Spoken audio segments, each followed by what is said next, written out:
La línia de tren entre Lleida i la Pobla de Segur és l'únic tram que ha sobreviscut d'un dels projectes més ambiciosos de la història del ferrocarril espanyol i també un dels seus fracassos més grans. Formava part d'una línia de tren de 900 quilòmetres que havia de connectar Baeza, a Andalusia, amb Terol, Lleida, Tremp i travessar els Pirineus fins a Sant Girons, a França. Avui operada per Ferrocarrils de la Generalitat de Catalunya, és una de les històries de transformació d'una línia de tren rural en un exemple de recuperació i dinamització, a més de ser un atractiu turístic pel Prepirineu de Lleida. Comencem!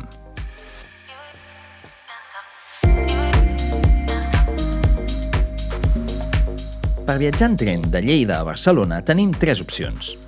Podem agafar l'AVE o el regional d'alta velocitat Avant, a uns preus a partir de 20 euros, o algun dels tres regionals de Rodalies de Catalunya, R12, R14 o R15. Per l'anada entre Barcelona i Lleida he escollit l'R12, que fa el trajecte via Sabadell, Manresa i Tàrrega en unes 3 hores i mitja. Cost del bitllet senzill, 13,50 €. El tren és una unitat 447 amb seients de Rodalies, els durs, que no em semblen la millor opció per un viatge d'aquestes característiques. El tren va ple fins a Manresa i es tornarà a omplir a partir de Calaf. Llenço una pregunta molt seriosa. Tan difícil era posar un tren de mitjana distància més còmode per fer aquest trajecte?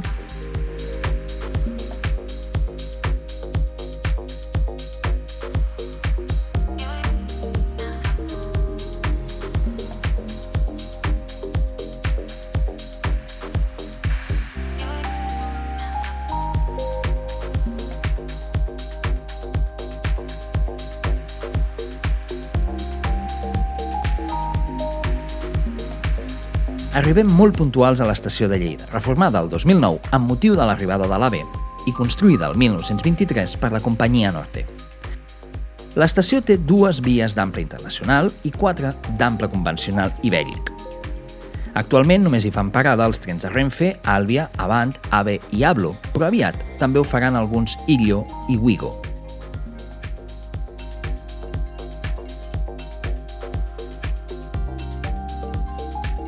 FGC es va fer càrrec d'aquesta línia l'any 2006, quedant-se tota la infraestructura en vies d'ample ibèric i 2 trens de la sèrie 591 de Renfe.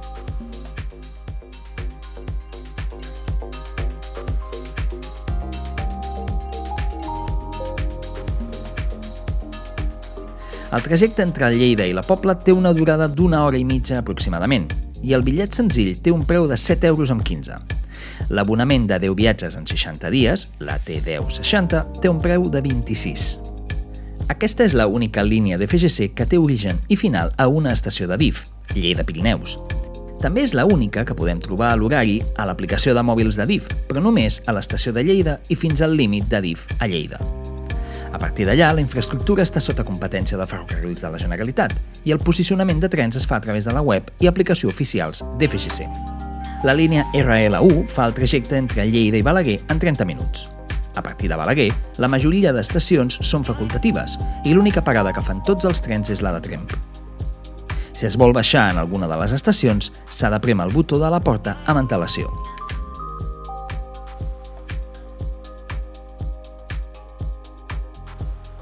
Les finestres tan grans no són un caprici de la companyia. Un dels atractius de la línia de la Pobla són les vistes que es tenen dels diferents pantans que es van construir al llarg del segle XX i dels que us en parlaré més endavant.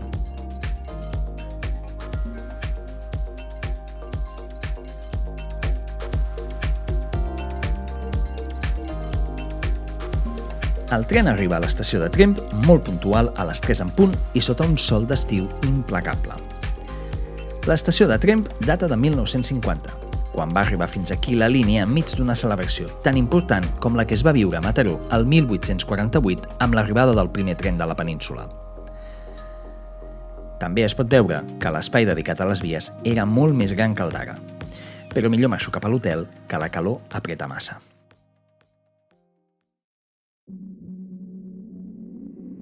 Segon dia del meu viatge.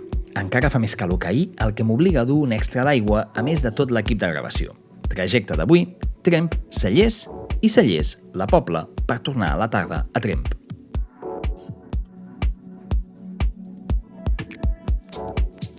Des de l'estació hem de creuar la carretera i atenció, perquè els cotxes circulen molt ràpid aquí. partir d'allà trobarem un camí de terra que rodeja l'embassament. L'estació de Cellers Llimiana està al costat de l'embassament de Terradets, que lliga amb una de les històries de trens que trobareu en aquest canal, veureu. L'empresari canadenc Frederick Pearson, enginyer i propietari de l'empresa Barcelona Traction Light and Power, va construir en aquesta zona pantans que abastirien a les fàbriques de la capital i els trens elèctrics que estava construint de l'energia necessària. L'embassament de Terradets no és el més antic del sistema de pantans de la Noguera Pallaresa, però sí, és possiblement el més accessible en tren de tots. Cellers Llimiana és el tipus d'estació característica d'aquesta línia. Petita, situada entre dos municipis que també són petits, i lluny de tots dos. Cellers està a uns 15 minuts a peu i Llimiana a més de 10 quilòmetres. La següent estació és Àger i està a 8 quilòmetres del nucli urbà d'Àger. Així es pot comprendre per què aquesta línia mai va tenir el trànsit de mercaderies ni passatgers que els seus inversors esperaven. Avui, l'estació de Cellers Llimiana és un alberg i refugi per a excursionistes, però està tancat. Per demanar que el tren faci parada a Cellers i a les altres estacions amb parada a demanda, he de prémer el botó amb temps suficient. El tren s'atura i puc pujar. Me'n vaig cap a la Pobla. Entre Lleida i la Pobla, la línia fa una mica més de 89 quilòmetres i va ser projectada per la Companyia de Lleida a França per la Noguera Pallaresa al 1895. Però el projecte mai es concretava i les mobilitzacions al territori durant la primera dècada del segle XX van aconseguir la seva aprovació. Però la línia seria inclosa en una molt més gran i ambiciosa. Era la línia dels ferrocarrils transversals entre Baeza i Sant Girons, a França.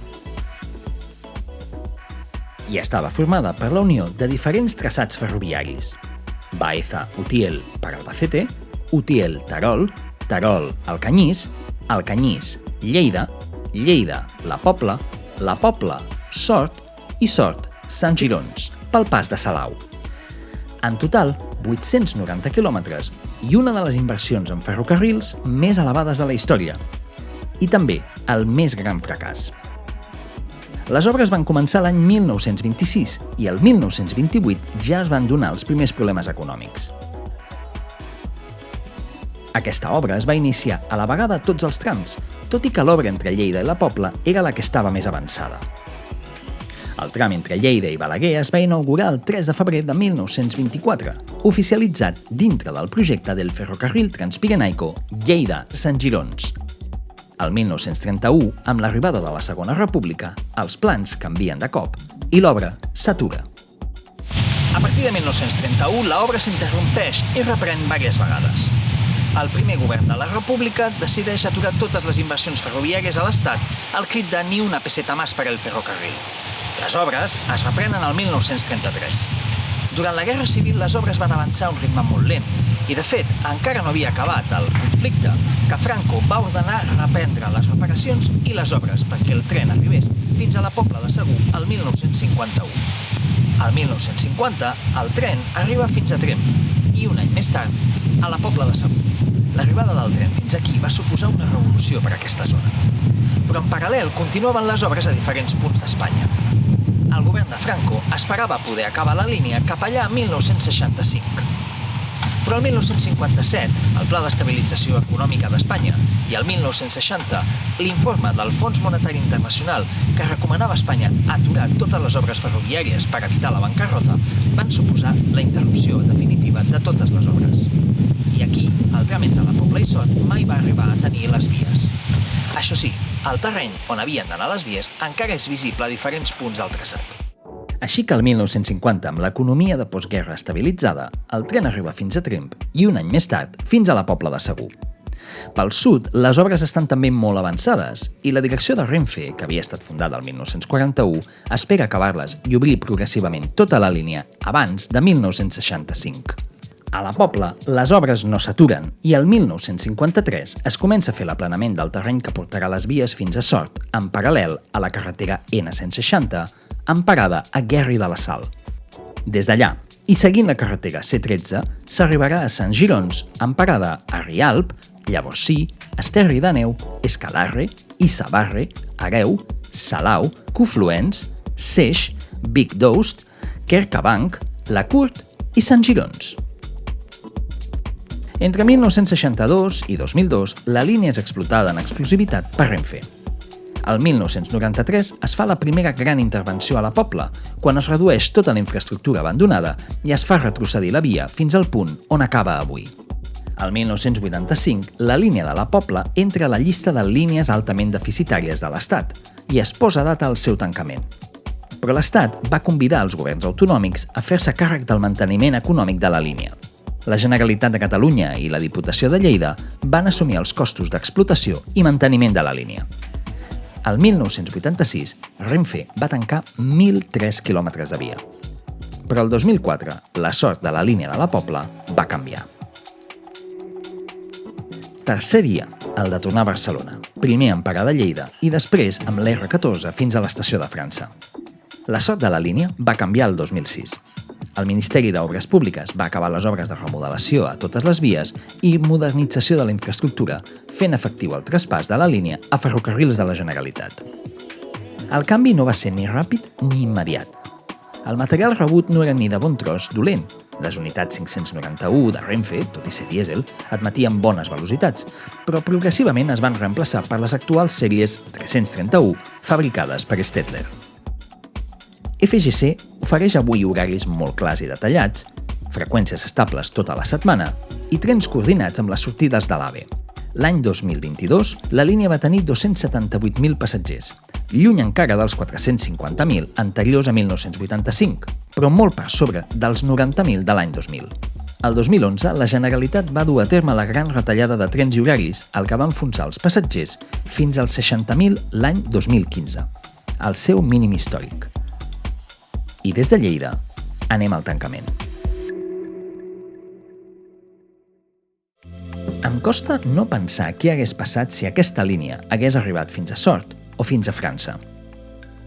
La part més oblidada d'aquesta història és el destí de Sant Girons i la seva estació. El tren des de Lleida no va arribar mai, i a partir dels anys 50 el servei ferroviari es va anar retallant pel seu baix ús.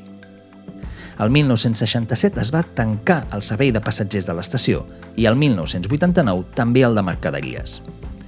L'estació, que esperava l'arribada de la via espanyola, va ser enderrocada parcialment el 1994 i el seu edifici convertit en un centre cívic. Torno a Barcelona amb un tren de la sèrie 470 de mitjana distància, operant la línia R14 entre Lleida i Barcelona. Un total de 2 hores i 50 minuts fins a Estació de França. Les línies de tren rural també són necessàries, perquè donen servei a pobles i zones menys poblades, fixant la població i evitant que marxi. El gran tancament de línies de 1985 va agreujar els problemes de despoblació de províncies com Sòria o Terol i també, d'haver-se tancat la línia de la Pobla, les de Lleida. Avui la línia de la Pobla funciona com un tren modern i eficient, segur i atractiu pel turisme. Un exemple de com amb inversió i ganes es pot recuperar un tren condemnat al seu tancament. I fins aquí aquest vídeo. Moltes gràcies per la teva atenció i no oblidis de fer-li un m'agrada, subscriure't i deixar els teus comentaris. I aquest cop no em quedaré sense recomanar-vos el llibre El tren de la Pobla, història gràfica del ferrocarril de la Noguera Pallaresa, d'Antoni Nebot, que m'ha servit per documentar aquest vídeo i del que he extret alguns mapes i fotografies. En trobareu l'enllaç per comprar aquest llibre a la descripció. Ens veiem en el proper tren.